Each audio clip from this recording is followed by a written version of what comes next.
Yeah. Hello, everyone. Welcome to KLF Bhava Samvad. So today we have the legendary Lord Meghnad Desai and journalist Pallavi Rebbapragada with us. Lord Meghnad Desai was associated for 38 years with the London School of Economics, where he was professor of economics and director of the Center for the Study of Global Governance from 1991 to 2003. Later, he joined the British Labour Party in 1971, served as chairman of the Islington South and Finsbury Constituency Labour Party between 1986 and 1992, and was made its lifetime president. He was elevated to the House of Lords in June 1991.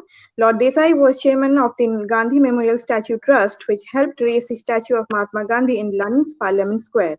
He is currently the chairman of the advisory board of the Official Monetary and Financial Institutions Forum. He has written over 30 books on economics, history, politics, and cinema, as well as fiction. He has also written columns for several newspapers and periodicals in the UK and India. He divides his time between London, Delhi, and Goa. He received the Pravasi Bharatiya Puraskar in 2004 and the Padma Bhushan in 2008. The book Rebellious Lord is his autobiography, an intellectual and political maverick who has contributed a great deal to our understanding of contemporary politics and governance, and who continues to engage actively with all the important issues of our time. It is lively, educative, and unexpectedly entertaining. To moderate the session, we have Pallavi Rebbapragada, who is a journalist and predominantly covers politics and policy. She started her career as an international correspondent with the India Today group and reporting on culture and business from Europe, Middle East, and the Far East. Her last stint was with the First Post, where she wrote political analysis and reported on social and political realities across Indian states. She now works as a policy fellow with the Delhi Vidhan Sabha. In her spare time, she enjoys writing prose poetry. In 2017, she published her first book, Upon a Bright Red Bench, which is a collection of life stories narrated in the voice of a red bench. The genre is prose poetry. The book was assessed at the Yale Writers' Conference in 2014 and launched at the London Book Fair. I would like to request both our dignitaries to carry forward with the session. Thank you.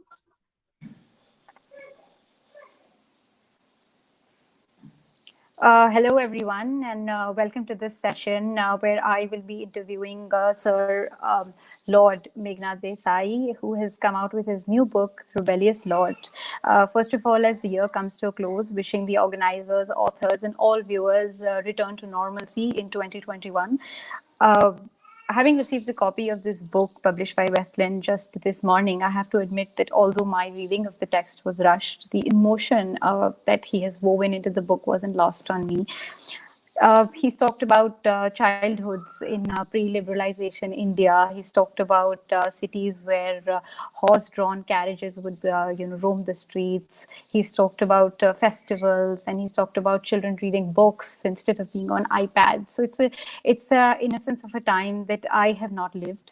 So it was a beautiful going back to pre-independence era India. Sir, thank you for writing this wonderful book. It's a wonderfully simply written book, and interestingly, like whenever you pick up a book read by an economist, you also pick up like five other books that'll make you help you understand the book that they've written. But this is not that kind of book. So although the book is deeply personal, it's also you've also detached yourself from the incidents that have taken place in your life throughout, which is a mark of a great writer. So let's begin this discussion by me asking you different questions, which I feel are necessary for the readers to know, because they give them a window into your thought process, which is, of course, they can read when they pick up a copy of the book. So the title is Rebellious Lord, but you mentioned that you were part of a protest in America when you were a student there, and you said that, but you simultaneously ensured that it was a peaceful protest with less people because of the fear of being deported across the border to Mexico and having to find a way home from there. So you were cautious, even in your rebellion. Do you think this consistently mild streak of rebellion is effective and it's taken seriously? No, first of all, let me say thank you very much for inviting me to this thing. Kalinga, I've been to the state very often and enjoyed myself very much there. So it's good to be back there, as it were, spiritually. Then the thing is, when you are when you are 23 and abroad and on a visa, H-1B visa, you have to be a little bit cautious. I was told that if I get arrested by the police, I will be deported. And I'll be deported not to India, but to Mexico. And I'll be left at the border of Mexico and America unceremoniously. Then I'll have to A, get a visa in Mexico and then be deported to India. So I was only being cautious in the sense that I didn't want to get into a fight with anybody. I wanted to peacefully protest. We were basically carrying placards protesting against discrimination in hiring of black people. So, it was the early days of civil rights movement and it was beginning. And as I said, it's most Indian students who went to America basically kept to their studies, stayed with their friends, fellow Indians, and took very little part in the public affairs. I was just that way more adventurous, and I felt angry about the injustice, so I demonstrated. But I didn't want to exaggerate what I was doing. I said, listen, I was being very careful not to get arrested. And throughout my life, I've done lots of protests, but I never got arrested. So there's some, you can say, okay, you're just a cowardly lion, but so be it.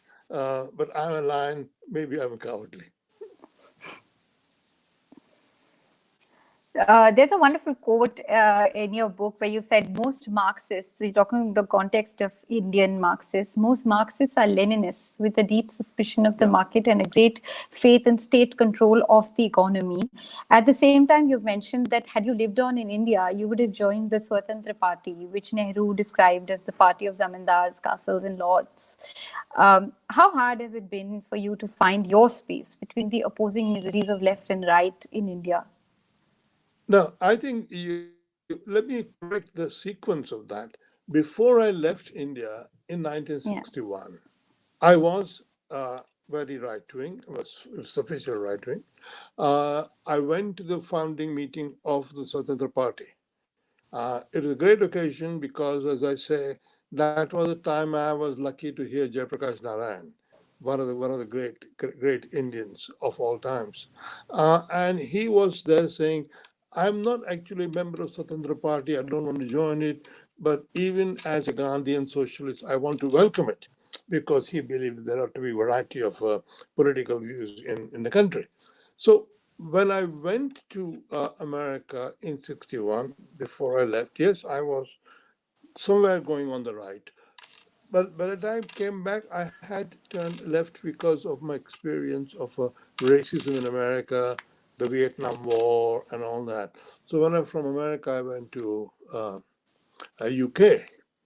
I was sufficiently moved away from, but I never lost the curiosity of understanding that what the Swatantra people were saying or what Milton Friedman was saying in America, you had to listen to them because they were making a critique of certain problems in society, which were because of suppression of the market and not because of the evils of the market. So one has to have a broad idea and listen to things and not just be dogmatic about one kind of perspective. In India, if you're left wing, you have to be left wing about everything. I'm not like that. I have my own portfolio. I have my own brain. I think about it, and people are puzzled. In India, they like them. They're people clean cut and pure black or pure white. I'm not like that. I think and I pick up. I change. I drift. But it's me. I'm not obeying anybody else's commands. Towards the end of the book, I'm sorry, there's no order of, there's no chronology in my No. questions Go ahead. because You go ahead. I'm not going to stick to each chapter the way you've written it because we can be a little more organic with it. So towards the end of the book, you've talked about your year that you spent at the Delhi School of Economics, where you've said that where everyone seemed to be leftists and teachers were competing with each other and trying to outdo each other's radicalism.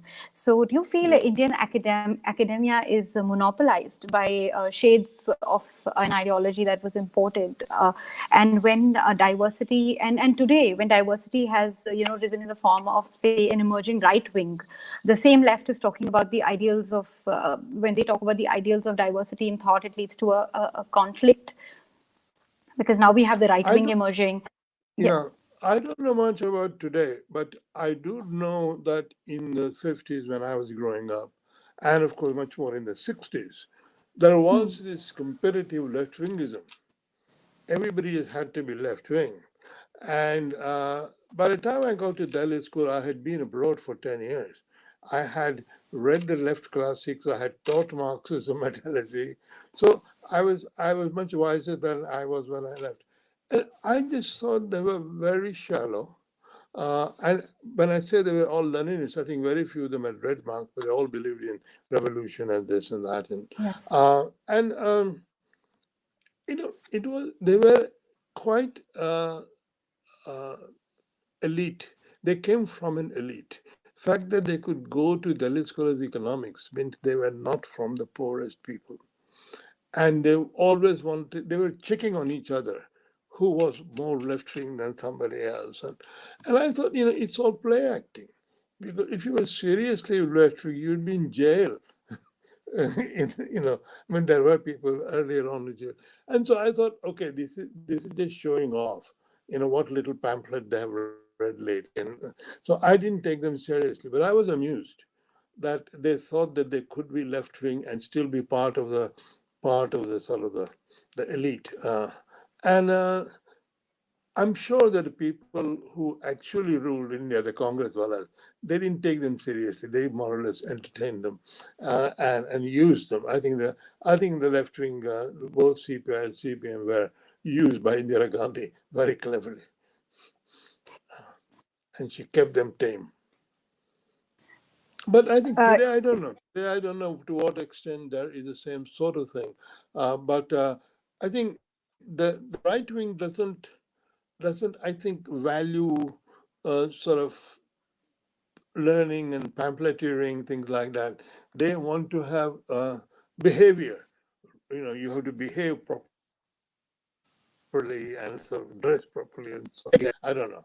I mean, this is a different world. But I think in India, conformism is believed to be a good thing. Because you want a good job. Your parents have told you have a good job. You want a good job, you fall in with your superiors. Do what they say. I was brought up like that. Don't break the ranks. Do what they say. At least for a while. Get your first job. Pass your IAS, and then you'd be all right.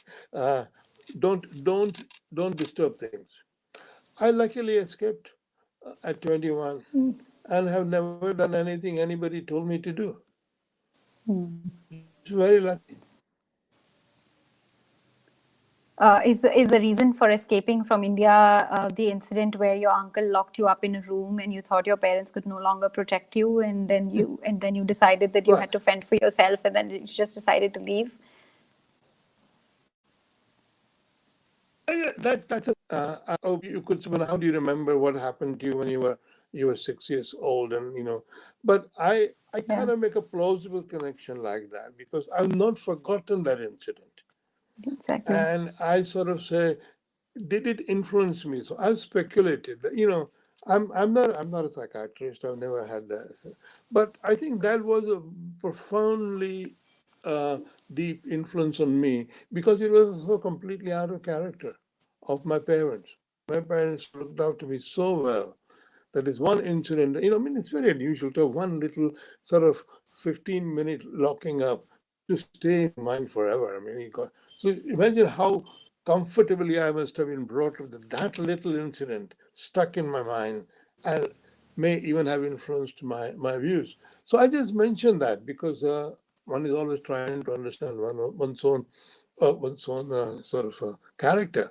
Why did I become so deviant and so kind of breaking of the rules? But I broke the rules, as you were saying before, in a particular way, without getting into too much trouble.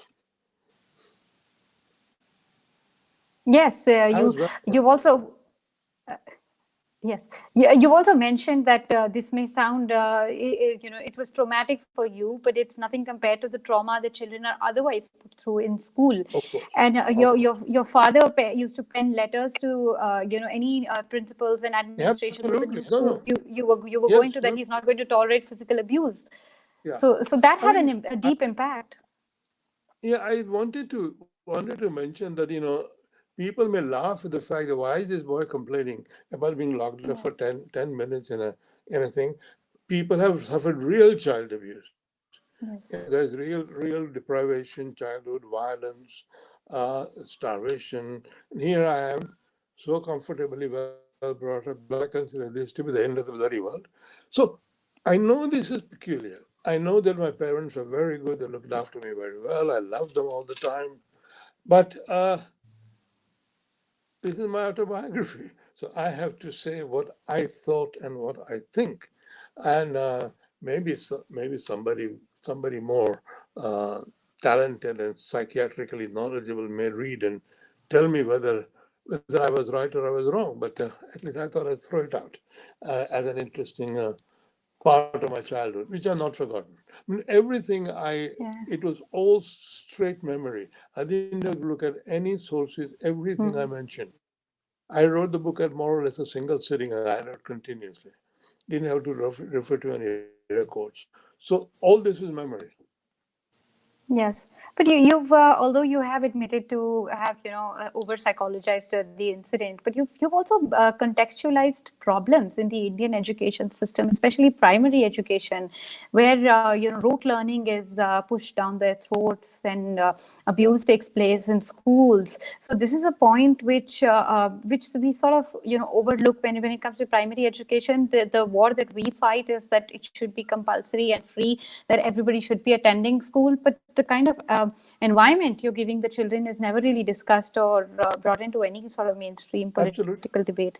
But yeah, that also connects with what we were saying before about conformism. The Yes. idea that you have to conform to what the authorities say. What they tell you to answer, you answer that. You don't deviate from that because cleverness is in getting 99.9%, and you get 99.9% by not having any view of your own. You just Mm. repeat what you're told. And I think, in a sense, ultimately, in a large country, a few people, despite doing all that, have some originality and go far. But I always felt I just couldn't do it. I always thought I was very clever. I wanted to show off what I had read, or I had a different angle. And I was not badly punished, but I was never rewarded as much as I thought I should. When I went abroad, they began to appreciate that kind of mind, which was always devious, always original, but it was based on reading and reasoning. It Yes. was not just making things up. In India, that is not rewarded. And I think we ought to Mm. have a better, more diversified culture of examinations. I mean, I feel very sad nowadays when the results come out and they say, oh, he only got 96%. And people who got 96% feel like they've failed completely. And 99 is the only thing to get. I feel, let them read my story and see. I never got a first. My mother used to be distressed, but I did all right. It's not the end of the world not to be first in your class, not to get 99%. There are many more things left to do after you pass school. So I think that's one of the things I want to convey to people, that it's not the end of the world not to be not the teacher's pet. Yes. Coming to the diversity of subjects that you read, Indian universities, at least back in the day, Hmm. an interdisciplinary approach was more based on the agency of the student rather than being sort of intrinsic to the university's format.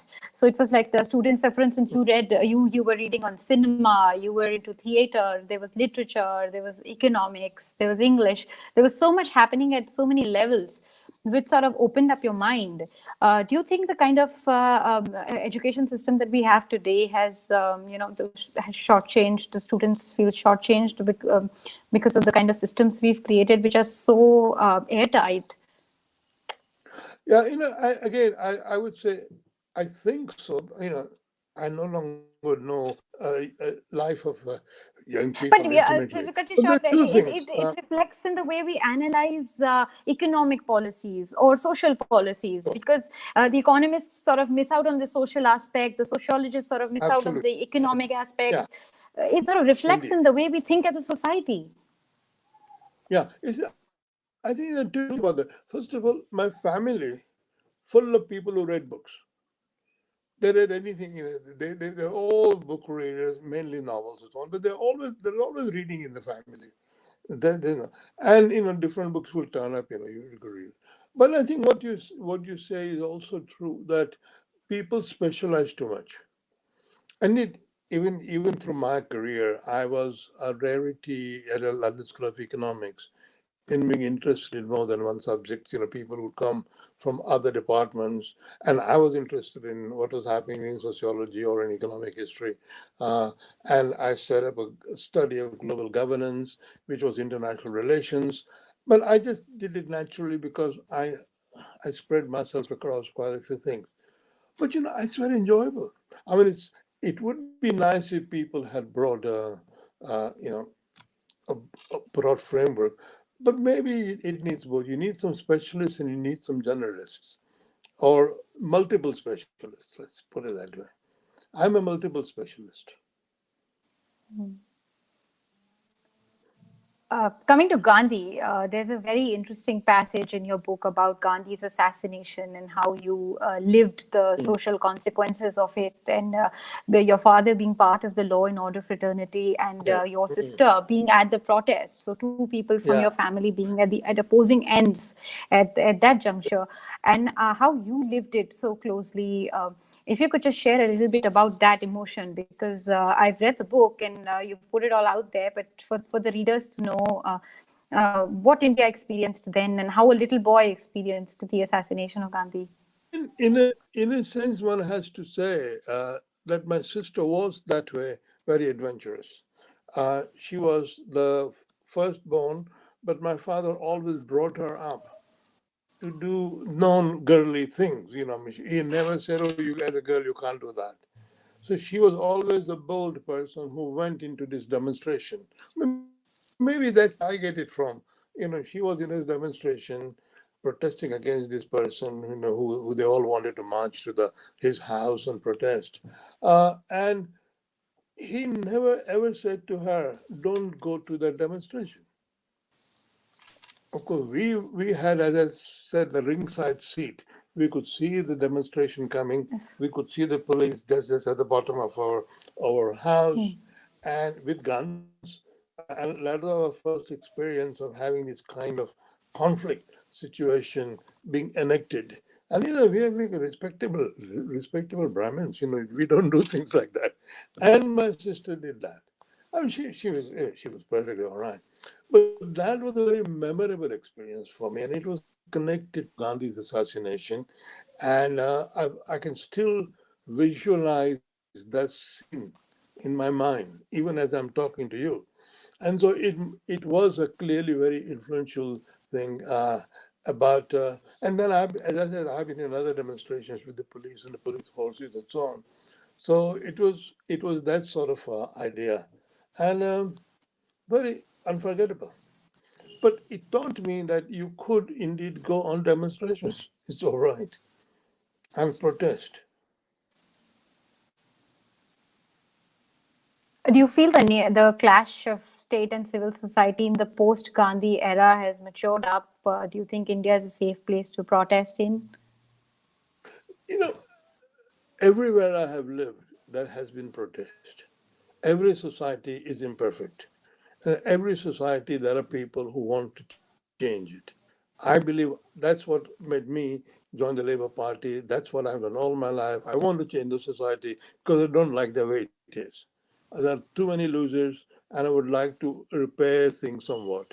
And so And so having protests is actually very natural, and we should not actually try to suppress them, but try to understand why people are protesting and can we actually learn something.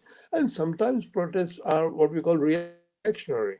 They are in defense of privilege rather than for progressive causes.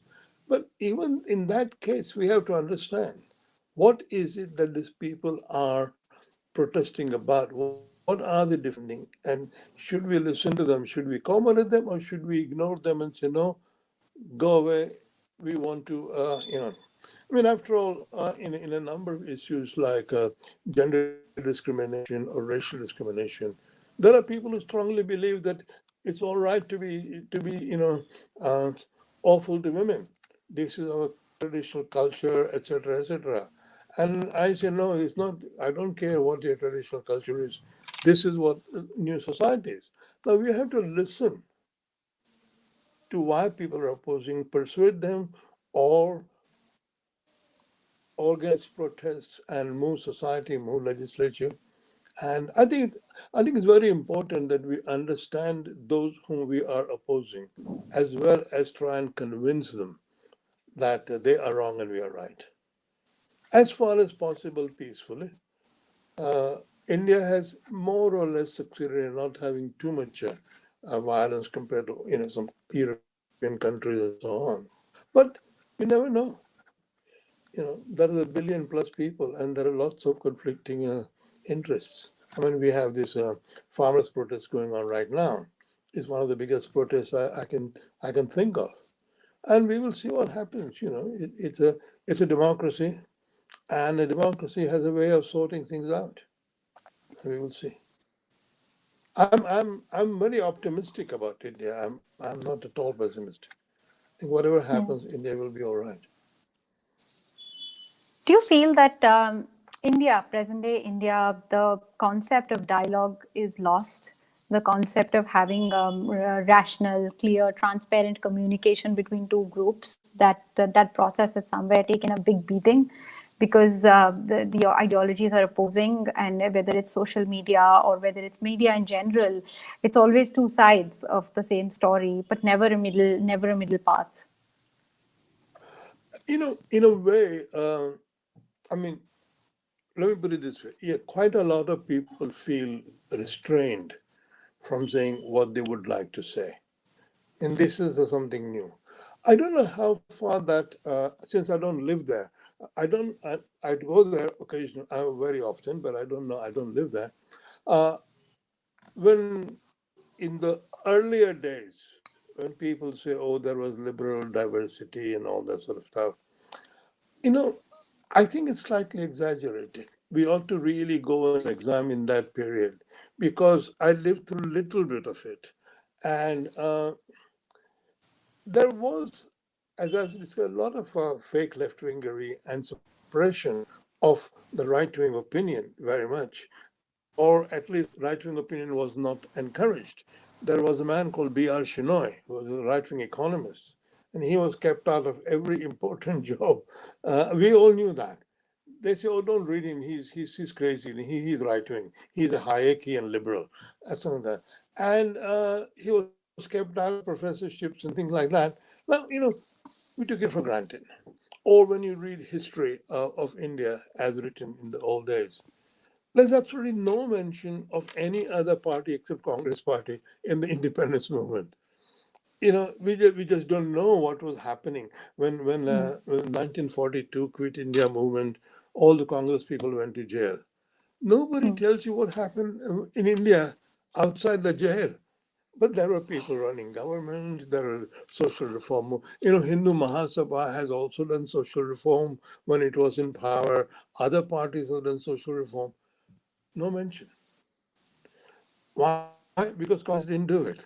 And it's a subtle suppression of it. I think one needs to fight any suppression of opinion, and that requires boldness.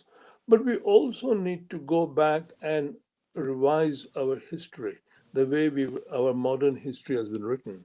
My book, Rediscovery of India, tried to do that. I just couldn't bear it anymore. This Congress history. And whenever anybody say they want to write a history of the right wing Hindu Mahasabha, I encourage them. Yes, let's have some more history. Let's have some more knowledge of what was happening. What did we not learn? Because we can always learn. So I think yes, I get the feeling, a lot of people tell me that there is a restriction on um, dialogue.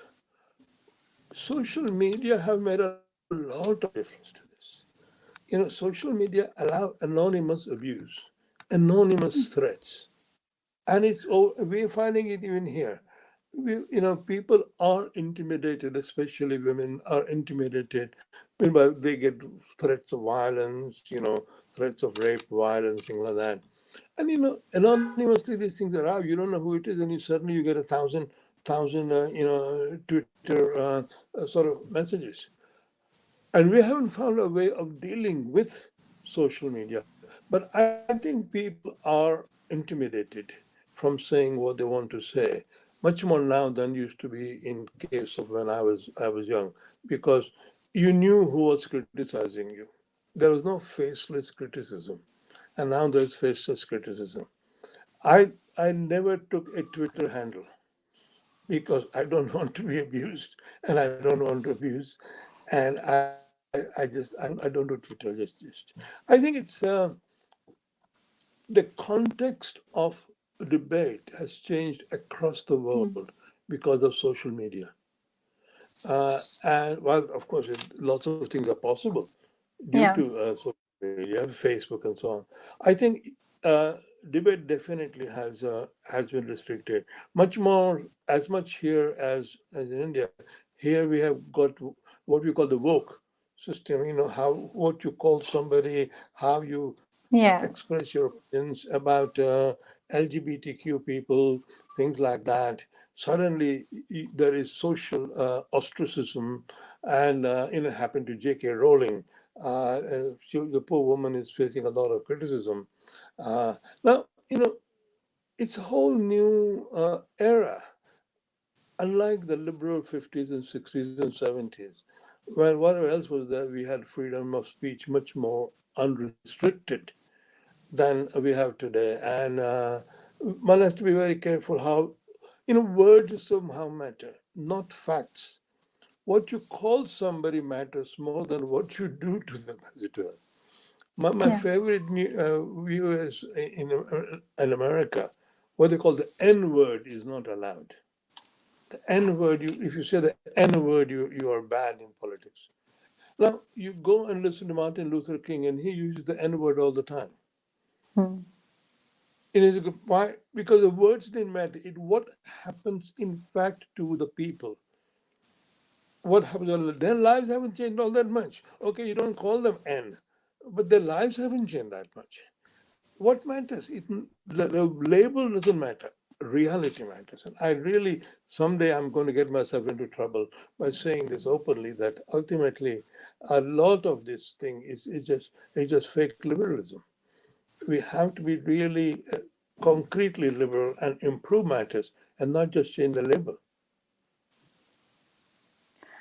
Demonetization was an economic decision, and if you look at you being an economist, the way it was analyzed and the way people had opinions about it, if you stood in a line, you stood there because you're patriotic, you love your country, and you're doing this for your country. If you oppose it, you're an anti-national. So the way people react to government decisions now is also has a polarizing effect on society, and that is extremely detrimental to the way we interact with each other, and the way, and it also hampers dialogue. So what is your opinion on this? Because we didn't have any economists giving an opinion on demonetization. We only had politicians talking about it. Either they were opposed to it or they were for it. No, I would say bit of a simplification there. I happened to be by chance in India when demonetization happened, and I was spending some time there. Secondly, I also had myself advocated demonetization 10 years before it happened. I gave a lecture at the Reserve Bank of India in 2004, And you see, in when I was young, whether I was here or in India, we were very much worried about black money. And as economists, we had a lot of debates among ourselves as to how to solve the problem of black money.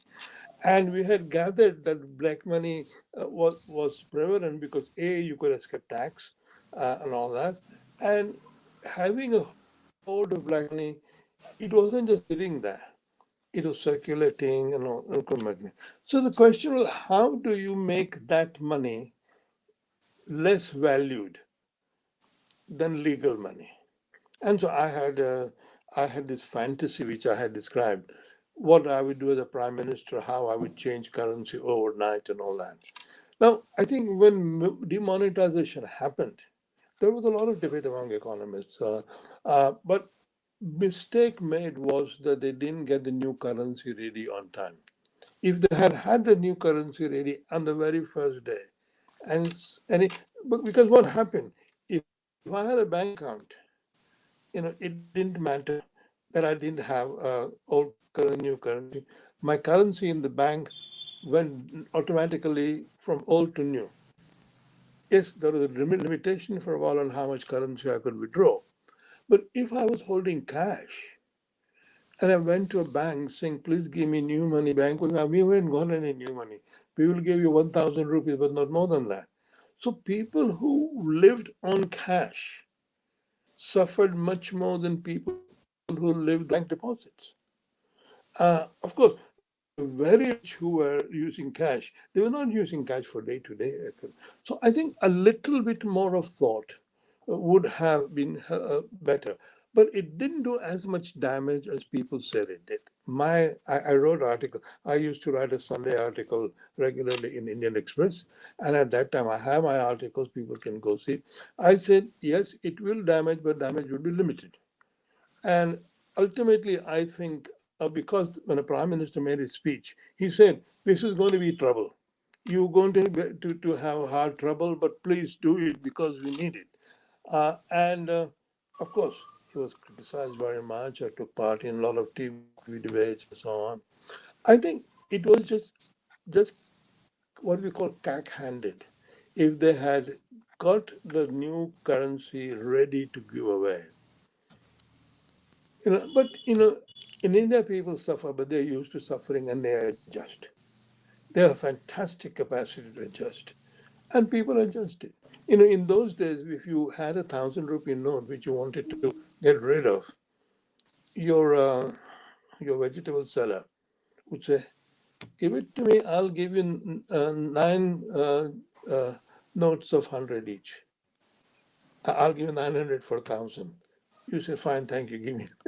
Now you see, so the people who were sort of lower down also benefited by bargaining away from a.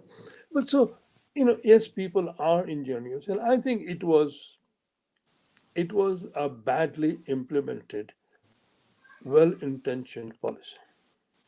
But I'm in a minority. I have a lot of economics friends who do not agree with it. But we had a lot of debates in those days. Uh, but the government did emphasize patriotism and we must do this, whatever it is.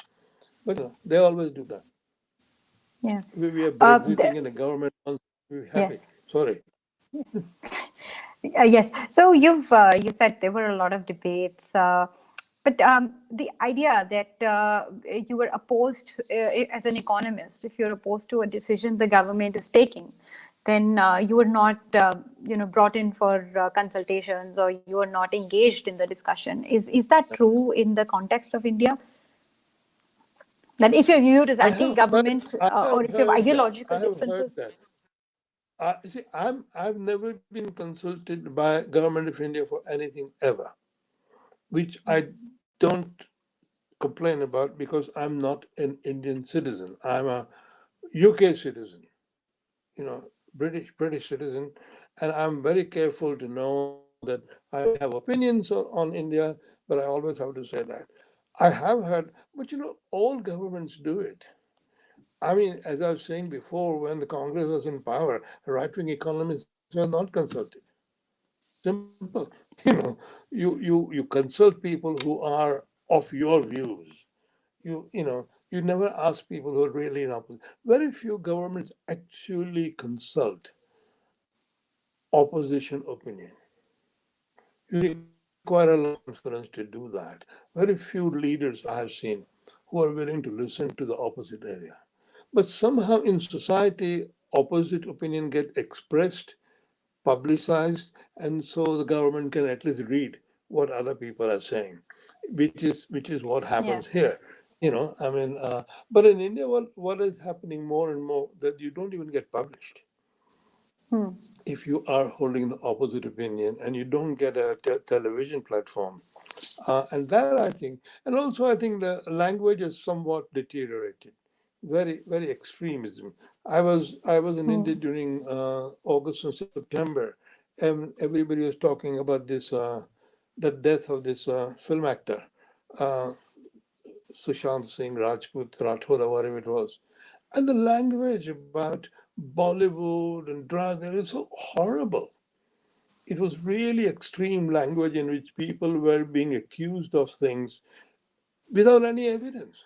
Yes. People were being maligned and abused, and how Bollywood was this and that, and there's no evidence. Now that language, and across channels, this is not just an Arab Goswami sort of problem. Across channels, people were using extreme language and concentrating without any evidence, especially women being abused very, very much more than the evidence that sort of justified. Uh, and I thought it was very vulgar Yes. and very Yes. uh, very bad. That should happen. That should be allowed to happen. That's a real deterioration of Yes. good manners. Correct. What happened in the aftermath of Sushant Singh Rajput's death was downright Yeah, shameful. But coming back to the idea of nationhood, uh, like the Congress government and successive Congress governments have only been about a very centrist Gandhi family idea of yeah. the Congress party. So that has been a problem, and the party is obviously facing consequences for it since 2014 for all the mistakes that it's been making since the decades. But we have still have a very singular idea of nationhood. So do you think parties that are in power in the center, and especially parties which are strong in the center, have this feel this compulsion to like give one idea to maybe keep the country together? Are we really very difficult to rule if we are a diverse nation? Because this problem records. Let me say this. I have over my career written a lot on India's nationhood. Not only in Rediscovery of India, but a book called Development and Nationhood. Yes. And I have said, India has a very fragile notion of nationhood. India has always had this fear that it will break up. An Indian nationhood is a very delicate thing. We all have to preserve it. Except that there is no single theory of why we are a nation. The what the a within my I was born in undivided India after all. And see, I take Lahore. Lahore is Pakistan. The pledge to have Purna Swaraj was taken in Lahore by Jawaharlal Nehru with the Congress Yes. Party president in 1929. Now, that Lahore is gone, right? So that India is gone anyway.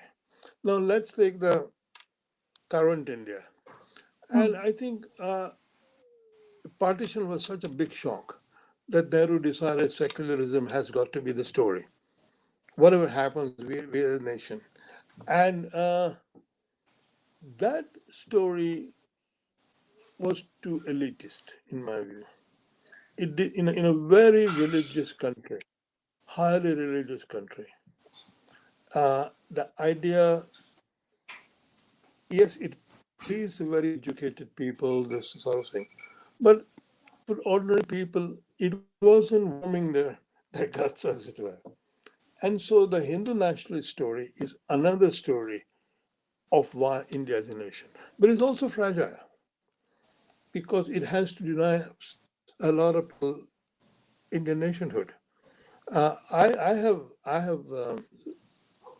not caught too much attention doing this, but I have a very unorthodox view that India is a collection of nations. India is like Europe. India is a collection of nations, and every linguistic region is a nation. What happened in Bangladesh broke from Pakistan because the Bengali language was more important or as important as religion, and so they broke from West Pakistan. Khalistan was a movement of religion and language. Look at Maharashtra. Maharashtrians are a very strong nation of Maharashtrian nationhood, or Assam. So right now, let's just stick together. It's a very fragile unit. And because it's fragile, people want to deny that it is fragile. Oh no, it's 6,000 years old. We've always been like this. We've always been a single nation. If you have to say it, you're not. If you have to go on asserting nationhood as this thing, there are problems. Now, it's very difficult to say this open and have a debate about this because in India the debate is stuck in secularism or not secularism. There is no third debate. And I feel that think of India as a civilization, one of the oldest civilization. China was always a single nation state. A single emperor ruled over all of China throughout China's history, more or less. Never has any single emperor ruled over all of India. As I say, till Rajendra Prasad became Emperor of India in 1950, being president. Seriously, nobody ruled over the entire territory until Rajendra Prasad on 26th of January 1950 became President of India. That's our history. And, people may say Chandragupta Maurya and all that. But,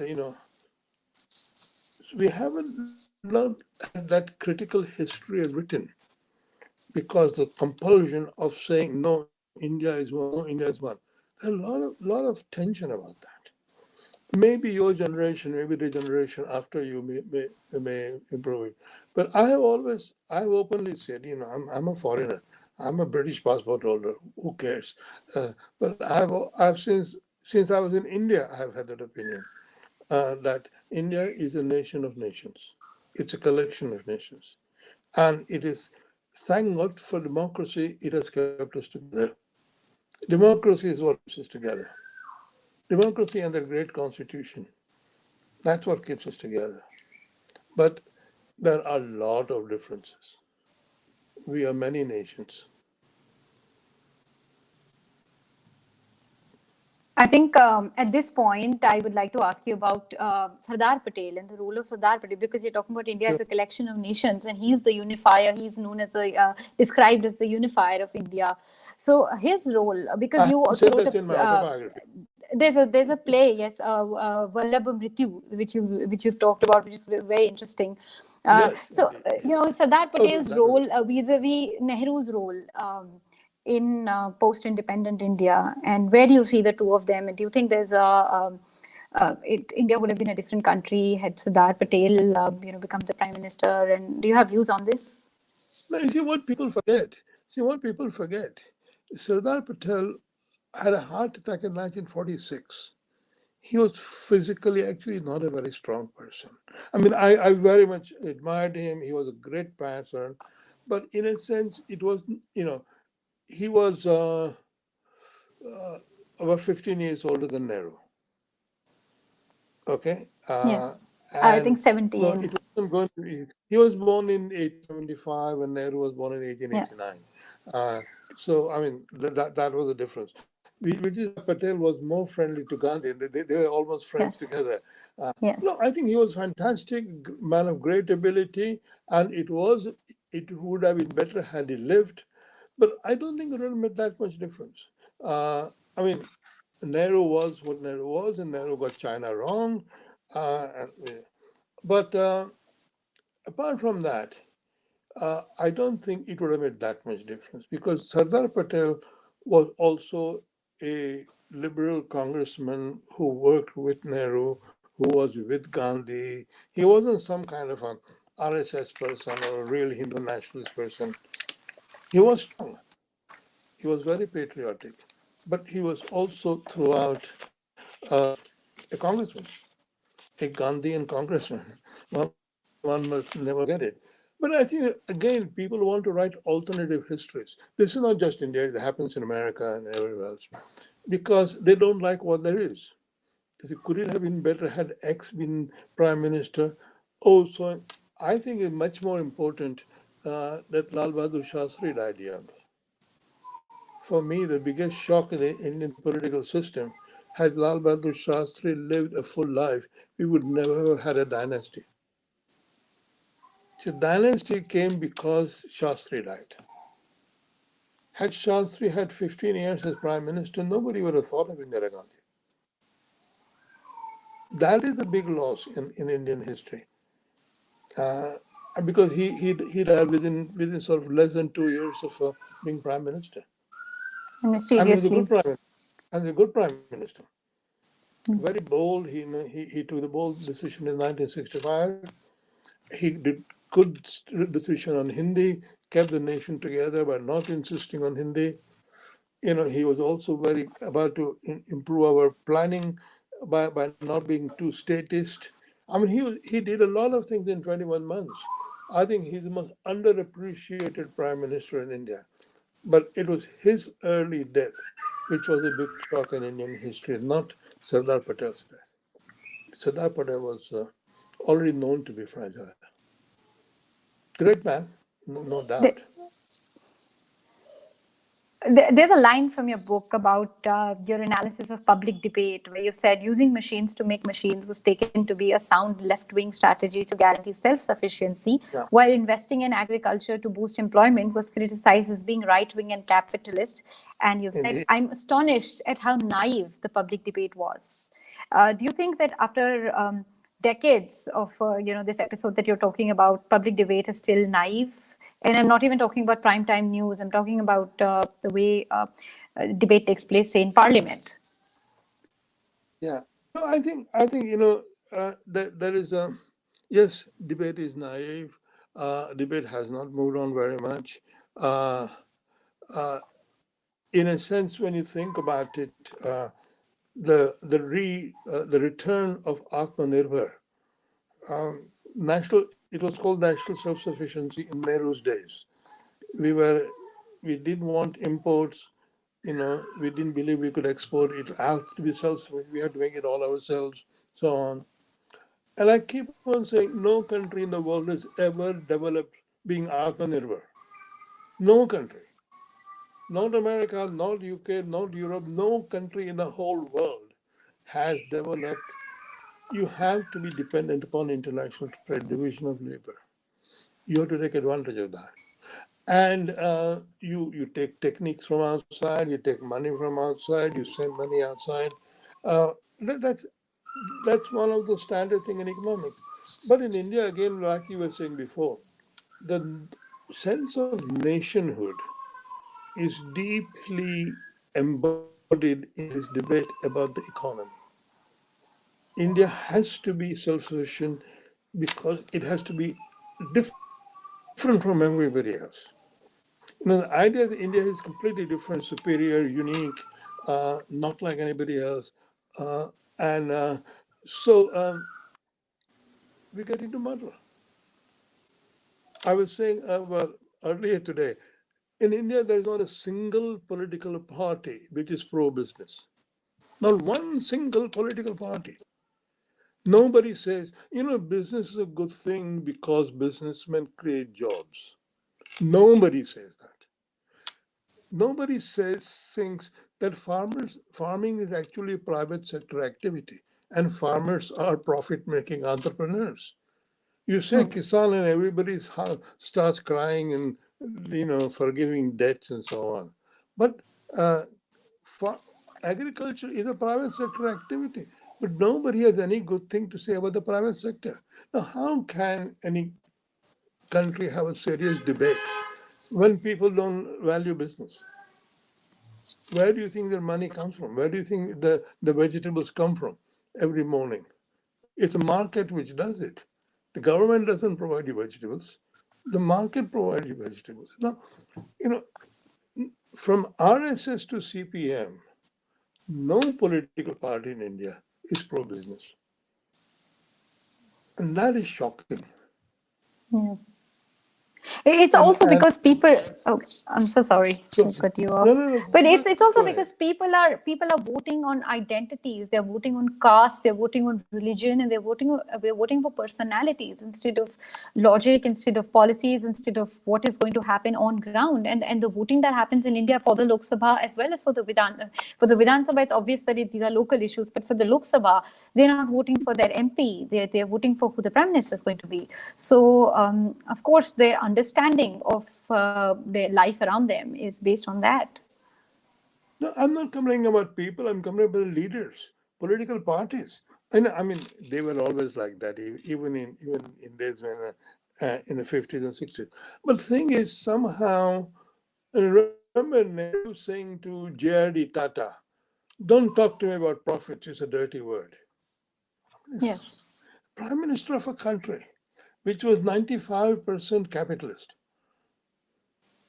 and they they they kind of underdeveloped our business, local national business, to encourage state-owned business and wreck the economy. I mean, I've go on saying that the first 40 years of India's economic growth was completely wasted. Life completely wasted. Totally wrong policy. Until 1991, India was fighting with wrong economic policy. 40 years wasted. Now, China had a similar history. Deng Xiaoping came and said, forget about all this nonsense of Mao. I'm going to go to capitalism and grow. I'm going to open the economy. I'm going to import technology. I'm going to import money. And that's the way. I'll keep control of the politics, but I'll let the economy go. And look at China. Such a fantastic growth in China. And so what do? We muddle along, and whether right-wing party comes to power or left-wing party comes to power, whether a secular party is power or a Hindu nationalist party is power, the economics is always bad. And it's really as I say, it's a uniqueness syndrome. What does India want to become? Jagat Guru. Yeah. Jagat Guru. India doesn't want. Yes. Yeah. I want India to become rich with healthy people, educated people.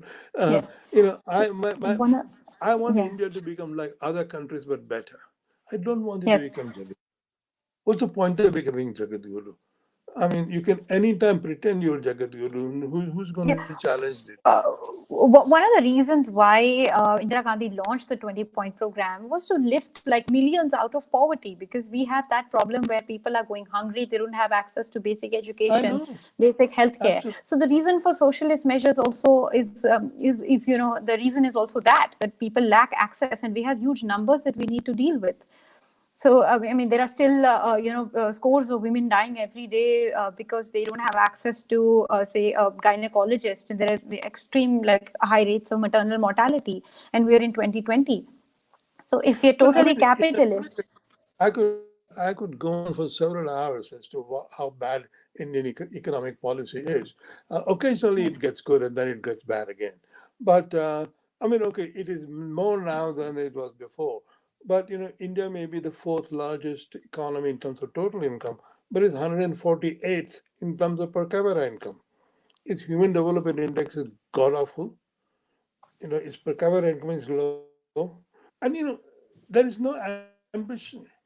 There is no ambition to say, I don't want anybody to be below the line of poverty. Simple. I want everybody to have good education. I want zero illiteracy. I want women not to die I want women not to be, babies not to be killed upon birth, which still goes on. It is not rocket science. Well, no, we don't want to do that. We want to be unique. Yes. Well, fair enough. I think there were some questions. I don't know. Yes, there were some questions that I'd just like There's to some long, close this. long something here. Yes, there's a question from Pranab, who's Yeah, but saying, still "Sir, we with have greatest pathetically, we have lots of economists, but we still have pathetically failing to provide basic needs. this Yeah, I needs agree to the with you. people." Yes. I agree with you. But uh, I think every now and then it gets good, then it gets bad again. But it's a big country. Uh, So why are we failing to keep up the consistency? Because if we come up with a good scheme, we see that there is a problem with the implementation. What really goes wrong midway? I think reform runs out of our steam. Between 1991 to 2016 or say 20, about 25 years were golden years of India's growth. Now I don't know whether we're going to get back after COVID and all that, back bounce up again. But at least the numbers and all that. I think Rao and Singh, Narasimha Rao and Manmohan Singh, what they did in 1991 was revolutionary. And that was kept by the Vajpayee government and by the UPA government. The UPA too had a problems of corruption. But the first Modi government, 5 years were very good. And now, because of COVID and lots of other things. But we have a lot of time to make up. We have very talented people. But I think, again, I say respect for business, respect for the market, respect for private sector is lacking. We just don't respect the private sector enough. Everybody's, did you know that every Indian running for parliament has to swear to be a socialist, to support socialism as a philosophy? Everyone. Right wing, left wing, it is a law in India, which is the only country in the whole world which requires you to say in affidavit, if you are a parliamentary candidate, that you must be a socialist. And you know who made that law? Rajiv Gandhi. It's the most absurd law, and it makes a mockery of the word socialism. You know, if if the BJP is signing up and everybody else is signing up, what's you know but Rajiv Gandhi has done this. It's part of the constitution. It's constitutional. I think again, then the idea of the way socialism is understood and implemented is the problem instead of socialism itself. Because that was also a well-intentioned move to pull people out of poverty and to because with a large substantial population below the poverty line, the government had no option but to go socialist at least at some point. The Yeah, problem could but be on the implementation side of it.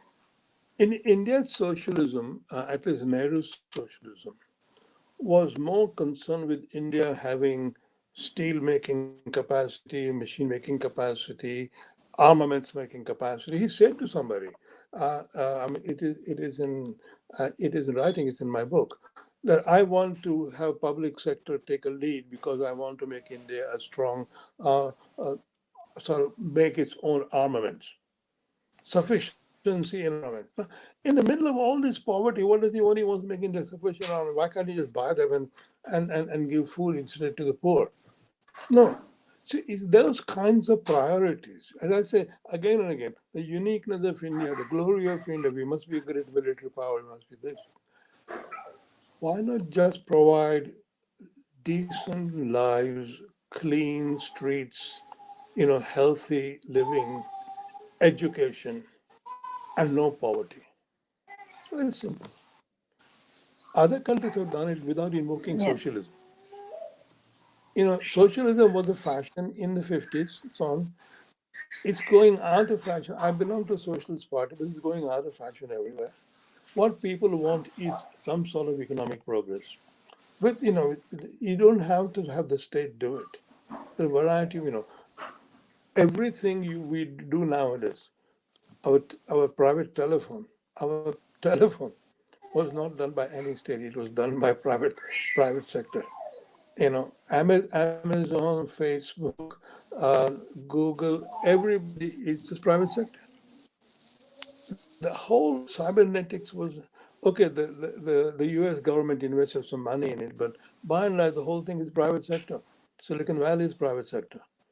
Our medicinal progresses, all our vaccines But are of private. course, the problem in India is that you have to also offer social security net to people who are poor and to a vast population before we just bring in the private sector without any thought and like bring in it, and it sort of becomes all disorganized and there is No, no. no, no, no. Hang on. You need the private sector to create the wealth to create the social sector. Hmm. How are you going to buy the social sector? You know, Europe has a good social sector because Europe has capitalist development. The queuing is not a queue. That we have to do social sector first, then we'll do the private sector. Wealth has to be created, and people basically working in day-to-day lives create the wealth. All of them together. Now, it's from that wealth you'll get the tax. But those businesses have got to create the wealth. The people working in fields, in factories, they've got to create the wealth. Let them create the wealth. Don't interfere in their lives. Don't mark them down. Every factory in India has to have something like 127 inspections. 127 inspections Yes, every yes, year. What's yes. going on? How In and then we yes, complain that we are not growing very much. Well, obviously we're not growing very much. But I think yes, there's no business or market loving new young generation at all. Even in yes. India, the young people are not pro business. What can you do? Yes, in case of the Delhi government, with the current government that we have, without the interference of the private sector or without the involvement of the private sector, they saved money in the power sector and in the PWD sector, and that money was pumped into education and healthcare.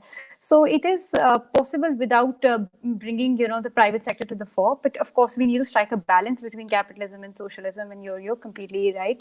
I think there was a question where someone was saying, "Who is accountable for all this?" Yes, You Itishri guys, was Itishri. you are the citizens of India. So, so Right? he It's you very simple. Who's responsible? put the You're blame on responsible. us. Right? There's no, while we say, oh, the outsiders came and robbed us and all that, वो सब चला गया. We've been Yes, independent for nearly, 70 years plus. Once we recognize that it is our fault, progress will start. But there is improvement now and then. For example, it was very good that this government started on cleanliness. I think it is, a lot of child malnutrition, which we complained about, was due to, uh, outdoor defecation. Now we yes, didn't know the connection. But once you know the connection, now that has been a good thing. That you at least were able to improve the health of. It's also very good for women that if you don't have to do outdoor defecation because you have to have toilets at home. Now those are good things. That is one of the great changes. But it has to go on, and one has to say if things are wrong, it's our fault. There's nobody else there. yes. Yes, Itishi, I think had one more question about how political parties are No, playing with the emotions of, and people are so gullible. but parties do what parties do to get votes. Uh, you know, uh, your television wants to appeal to your emotions because you're gullible, because that's where you buy it. The business wants to sell things. You're gullible. I mean, I think political parties obviously have to display their wares, and not just in India, but across the world, we are Mm, finding identity politics is becoming more important. Identity politics, populism, sort of authoritarianism is becoming more popular across the world. Uh, we are about to get out of Europe on very dubious grounds in UK. The whole Brexit experience has been very much a thing in populism. Now,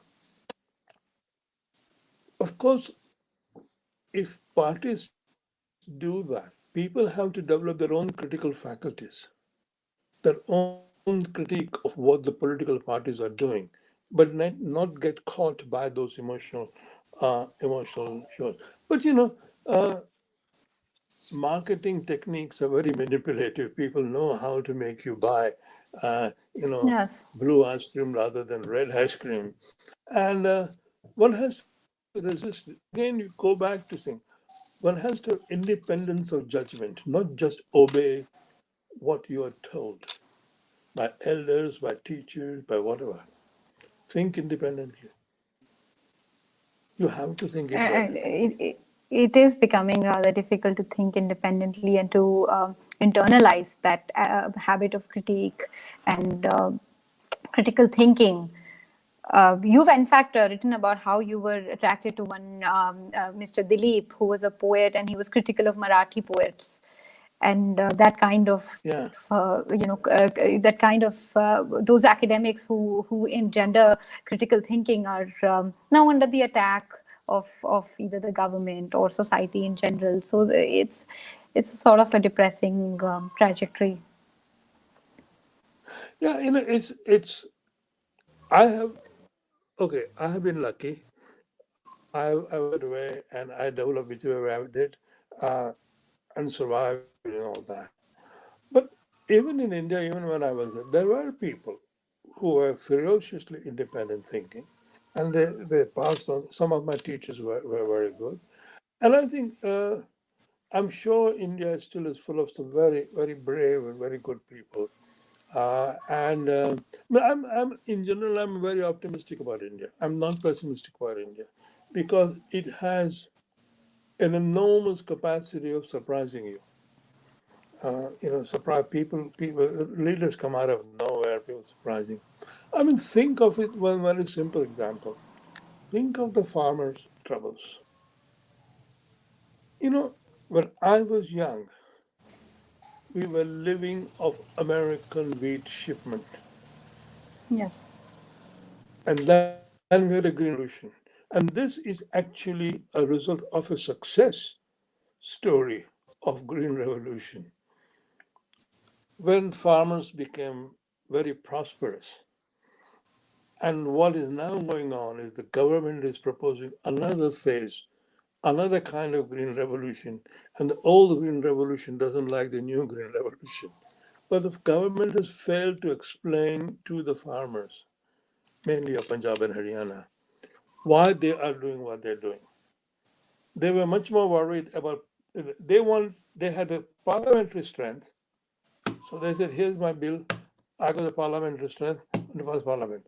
But parliament is not where the nation decides. The nation decides out on the streets. You have to be able to take the voters with you. It's not enough to pass a law. The law has to be implemented, and people have to be willing to obey that law. That sense of politics, that sense of politics has to be there. And this is not the farmers' movement is not an economic problem. It's a political problem of persuasion. Somebody has, I'm sure they'll do it. I have complete confidence that uh, they will find a compromise solution because uh, it's a matter of explaining to the people who are currently likely to be losers, who think they're going to be losers, that they're not going to be losers, but they're going to be benefits of other people, which will be Right. prevented There's if they yeah. win. You know, Yeah, it's it's an old there's also a trust. There's also a trust yeah deficit there trust. because There's a trust we deficit fail to there. pull out farmers from the cycle of debt. And every time every government comes in, it's always a loan waiver that they that populist No, measure that comes in before every election. So we've not made the farmer pulled the farmer out of that cycle of debt. So that trust is well, sort of see, I lacking. mean, this is listen. Let me put it this way. if you are a school teacher, if you have a debt, you're not going to be forgiven debt. You say, no, but मैं तो किसान हूँ. Oh yes, your debt is forgiven. Why should kisan debt be forgiven? They're businessmen. Kisans are businessmen, but they've been used to being treated not like a businessman. So right now it's very simple. MSP really benefits a small number of farmers who have got surplus to sell. Two-thirds of India's farmers do not produce surplus to sell. They barely 1 acre of land. Two-thirds of India's farmers are subsistence farmers. So we're talking about, and I don't mind them being successful. I don't mind they're a minority, because a lot of the big efficient farmers who produce a surplus, which we use for our urban food, they are complaining. Well, let's meet their complaint and try and have the other. The government has just basically missed out on the political task. If they had done the political task of preparing the ground, that would have. But I think it will be done. I'm perfectly confident that, you know, having realized that they have to negotiate, they'll negotiate. That way, I think farmers are respected enough in India that the government will not use force to persuade farmers. No government in India would survive shooting In farmers. 2017, in Madhya Pradesh, Mandsaur, 6 farmers were shot at, and 2 months after that, the state machinery was absolved. And they said we were firing in self-defense, but there was a JKJN Commission report that detailed whatever happened in that incident. So to say that farmers will not be shot at, or the government will not use force. So the same thing has happened with the Congress government as well. When Vijay Singh was the chief minister, the same incident happened. In fact, more people were killed in Multai, which is also in Madhya Pradesh. So I feel like you're. It's a, listen, when I say that, I mean a large number of farmers outside Delhi, they are not going to shoot 100,000 farmers. Okay? Yes, farmers are shot off and on one farmer here, 10 farmers there. By and large, as a political force, farmers are a considerable political force, especially in Punjab and Haryana. They run the politics. Punjab and Haryana politics Yes. is financed by farmers. All the Yes. money comes from the rich farmers. Uh, Yes. why did Shiromani Akali Dal leave the NDP? Because they could see the writing on the wall and they thought, my God, this law and our people Yes. will not agree. No, I'm still of the opinion that eventually they will find some formula to reconcile. Yes. Because there is no, the, the thing is, let us preserve enough of the old to be able to start something new. Let not the successful old model stop the likely successful new model. Let's have them together. It's a matter of negotiations, compromise, understanding. Neither side will get their way. There'll have to be a compromise. Right now, there just isn't enough anybody of enough authority who can convince and persuade the farmers. It'll happen. Yes. Uh, It, uh, I'm, I'm yes, optimistic. yes. I'm optimistic. Given your level of optimism, if Lord Meghnad Desai was 21 in 2014, would he leave the country? Would he leave the shores, or would he be part of this great India story? Difficult to say. I think definitely there were more opportunities for a 21-year-old in 2014 than there were when I was young. But the education system has not improved. It is deteriorated. Uh, when I was 21, I actually done my MA. So I think that I'm very worried about the education system because it has become much more. But I would have had opportunities in private sector. I would be much more private Hmm. sector oriented. You know, I mean, Yes. I could have been a unicorn inventor, things like that. You know, that kind of opportunity is there in India right now. They weren't there in my days. In my days, you only had to think about government employment. There's nothing else going, Hmm. at least for a certain kind of person. Now there are lots of things to do.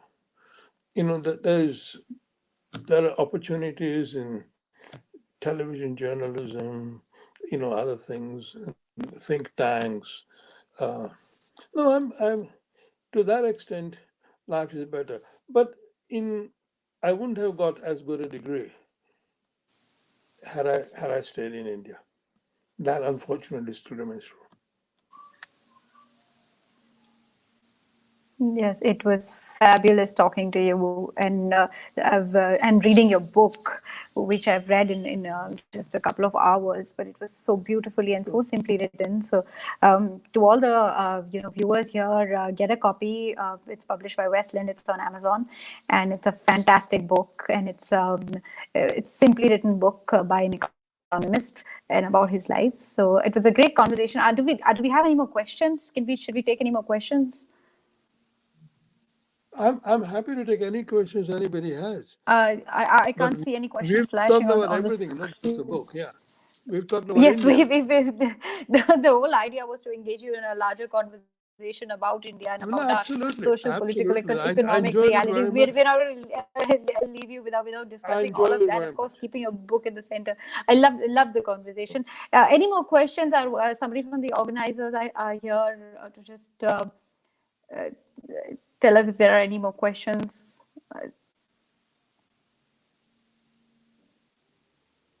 I guess not. Anyway, I don't see anything flashing on the screen. not to worry. So Enjoy great. your I love, yes, enjoy your loved your future. optimism. Yes, You know, thank you, sir. I'm absolutely optimistic about India, and you Yes, know, it's something. The losers always complain about the winners ruining the correct. country, but the country goes on. The The country country goes will on. go on Yes, because there are some fantastic young people there, and people have a lot of goodwill. There's a lot of goodwill in Indian politics. Eventually, people in India care about India, and I think yes. that's great. Absolutely On great. that, yes, that's a great thought to have, and something we must all at least aspire to believe in. And while we keep questioning and while we keep our critical thinking alive, of course, that balance is important to strike. So, anybody from the organizers here who want to maybe bring this to a close? They're all going to sleep. Well, I don't think it was that boring, was it? No, I thought it was no, pretty no, I interesting. think no, fine. It's it's difficult in this medium to be able. But I think people were making comments. I kept on getting but they were mainly comments rather than questions. Uh, that's Yes. fine. No, I think thank you very much. It was very Thank you, enjoyable, sir. and I will stay here till I'm whipped off. But it was very enjoyable, and good luck in your career. Oh, thank you, sir. Thank you.